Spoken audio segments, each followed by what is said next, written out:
CowGirl Education by Jillian Neal, now available in audiobook.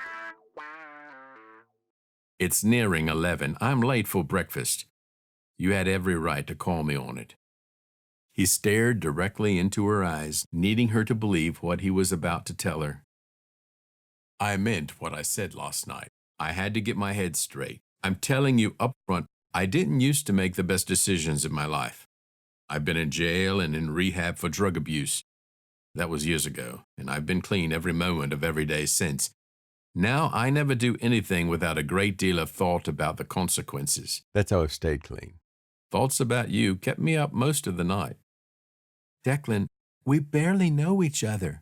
You don't have to tell me this. I know, but I wanted to. I owe you an explanation for being late, and I find myself wanting to see where this might go, even if we do barely know each other. The abject delight that lit through those eyes sparked life anew within him. I feel that way too. Then let's see what kind of disaster we can create together, shall we? Holly led him back to her bathroom. Disappointment that she'd straightened and unpacked quelled his elation over being able to tell her a little about himself. He had managed honesty, left out the most gruesome details, and she still wanted to see where this led. So far this day, this date, that had only ever held haunting memories, was rapidly improving. He had enjoyed the mess her room had been in the evening before. There were so many more details in a messy room, more to study, so much more to be learned. He had no interest in the facade she showed other people.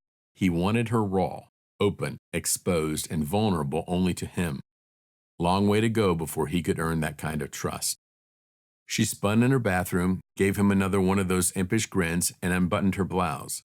Once again, his little vixen was clearly trying to kill him, and this time he was more than ready to take her on. The cotton candy pink bra blended readily in with her pale skin. He swallowed harshly. She spun, offering him her back. Every cell in his body ached for her touch, for her heat. His tongue thirsted for her taste. His lungs begged to know the scent of her arousal. His brain had been right. He was never going to survive her. In her presence, he no longer cared. He'd figure this out. She was worth him discovering how to be a human being again. Using the dexterity that could only come from decades of guitar playing, he had the bra undone in a half-second. So bloody tempting. I feel the need to insist upon the 1-week rule.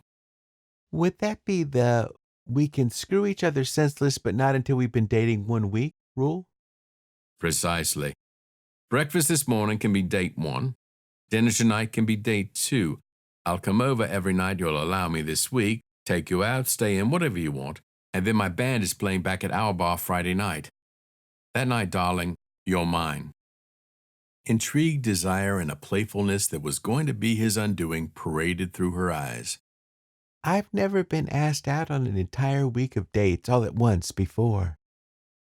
Clearly, American men are imbeciles and completely incapable of knowing what to do when they are in the presence of a beautiful seductress such as yourself. Okay, you are totally forgiven for being a smooth talker, as long as you keep saying stuff like that.